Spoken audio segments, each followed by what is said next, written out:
Happiness steps. 5 simple strategies everyone can use to propel themselves toward happiness. This is my little friend and our tour guide as I share a few ideas I have to help us all be happier. Happiness steps for everybody. Imagine all the disclaimers you think I should make, including I'm not a psychologist or anything like that. These are simply ideas of mine. If they help you, that's wonderful. And when I talk about doing what you love, it's a given that I'm not talking about doing anything that would hurt someone else. My name is Sheri Strite, and I'm very playful. I try to do everything with a little bit of heart. A huge part of my heart is my little company, Delphini. Our little friends here are pretending to be dolphins. This is my website. My partner and I are teachers and ebidologists, although almost no one knows what that means, including other ebidologists. This is me. This is Dr. Mike. We analyze medical science and try to help people with medical decision-making. We are very service-oriented and give away much of our work for free. I love to decorate myself. I paint. Here's someone who likes to contemplate. I do too. I like to play with my camera. I like to discover and create beauty. And I like to share it. I like to travel.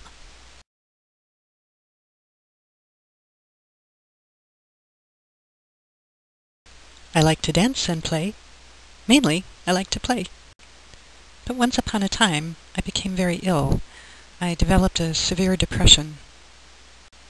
Sadness brought me to it, but it is a chemical thing. It blotted out all the light in my life. It threatened to blot me out.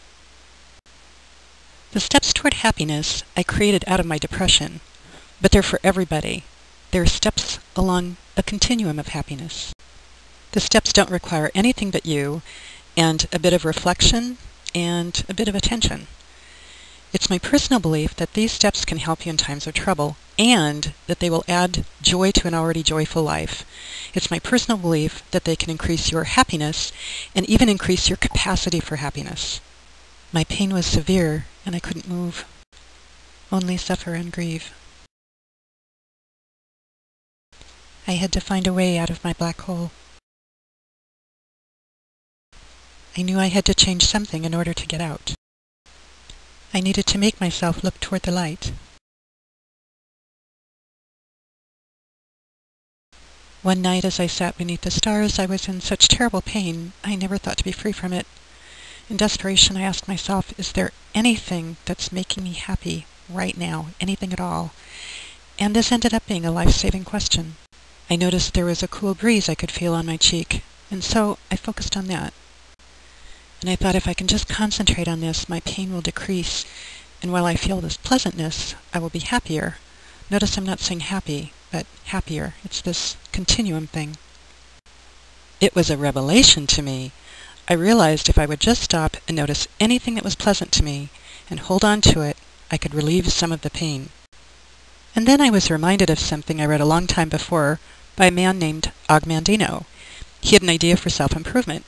Choose a certain number of ways in which you want to improve, say 3. Write each on a card, like be kinder, be a better listener, whatever. Rotate the cards each day and focus on that goal for the day. It's so simple and so brilliant. It's a dual win. You focus attention on the areas you want, and as he points out, you actually are better in those areas because for a certain number of days in the year, you've done them better.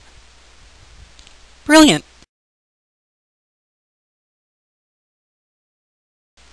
Know thyself. Here are some suggestions from my little bluebird of happiness, which help me understand myself.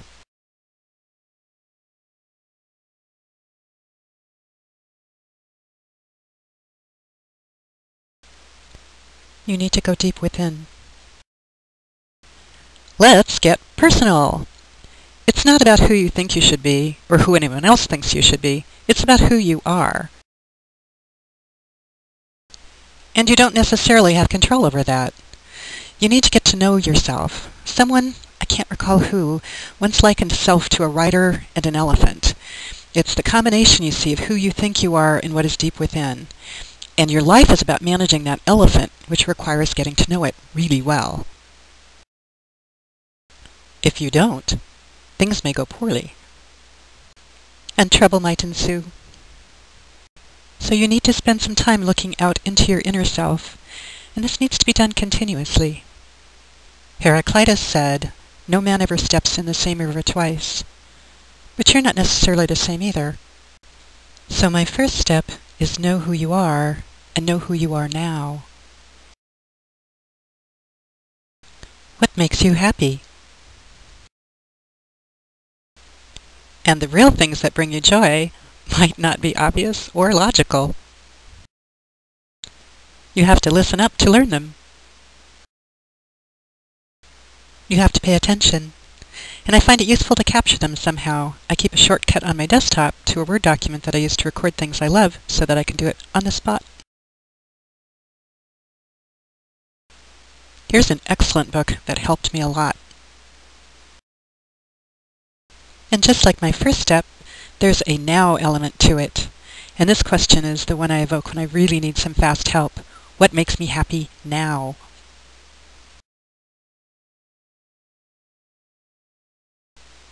Kitty made me a necklace. And I have found in my journey through life, I'm usually much happier if I pay attention to what's going on and focus on that and not give overly much attention to outcomes. I think a lot of unhappiness comes from being too attached to outcomes. A lot of step 2 is about noticing. You may have been handed a lemon, but there may be some beauty in that too. Step 2 is about focusing on that. In my paying attention to what was making me happy now, I started noticing that being grateful for something came up a lot. I started to realize that focusing on something I was grateful for became a quick way to get happier. I'm so grateful for gratitude. That might work for you, or it might be something other. The author of Simple Abundance suggests keeping a gratitude journal, which I think is a great idea. Create your very own emergency department. Sometimes we slide down the steps. Sometimes we can't keep the rain out. So sometimes we need a little extra help. Maybe because I've worked in medicine all my life, I think of it as being a time when I need to think of myself in the ER. I need special care at times, and I need it urgently. Because I know I could end up in my little ER at any time, when I run across something that I think could be an effective, good future fix, I jot it down in a little book.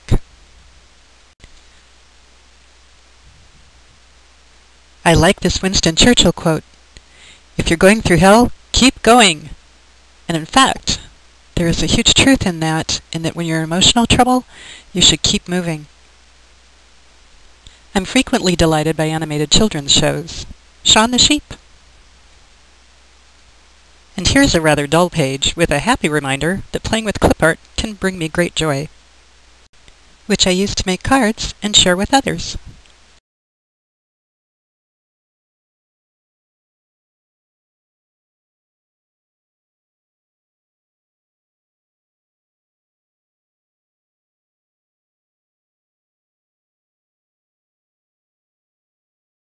Here are some things that I think help achieve contentment.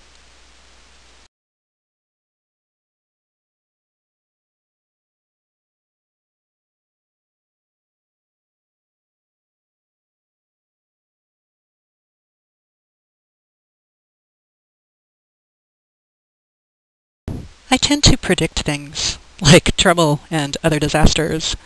Another concept that helped me immeasurably was realizing, I don't know. I don't know what's going to happen. I don't know. That old adage about time is not trite. The passing of time frequently helps alleviate pain. When I'm really hurting, I remind myself of this. I've been there before. This too shall pass. Reminding myself of this brings me some relief. Here are some things that help me.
Very important. When you're in trouble, keep moving. I had a green pair of high-top tennis shoes. I walked and walked. I walked my way out of depression. Do something new.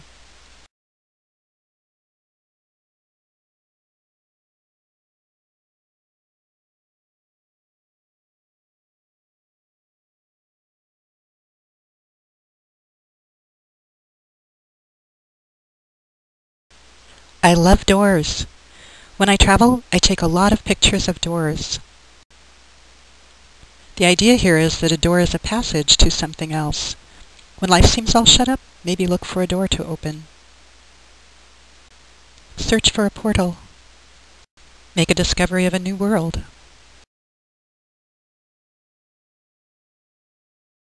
I tend to forget. I get into trouble. I fall into it. I fall down. I have to remember how to help myself until it becomes habit. That's one of the reasons why recording things you love during the day or things for which you're grateful can help you. It can remind you you have things that can help you when you slip down the stairs. You want to integrate moving yourself toward the happiness continuum in your life. To be truly happy, you want it to become a way of being.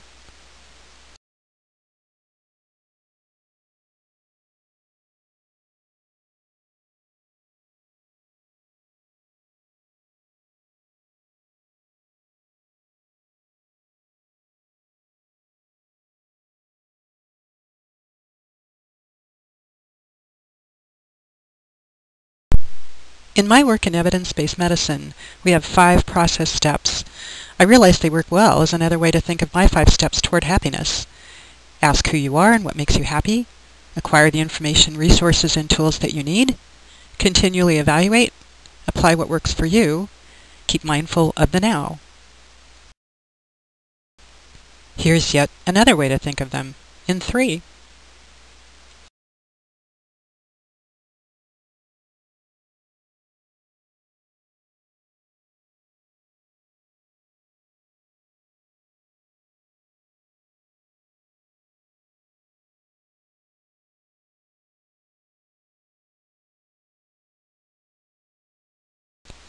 And if gratitude is such a big deal in creating happiness, tell someone you appreciate them.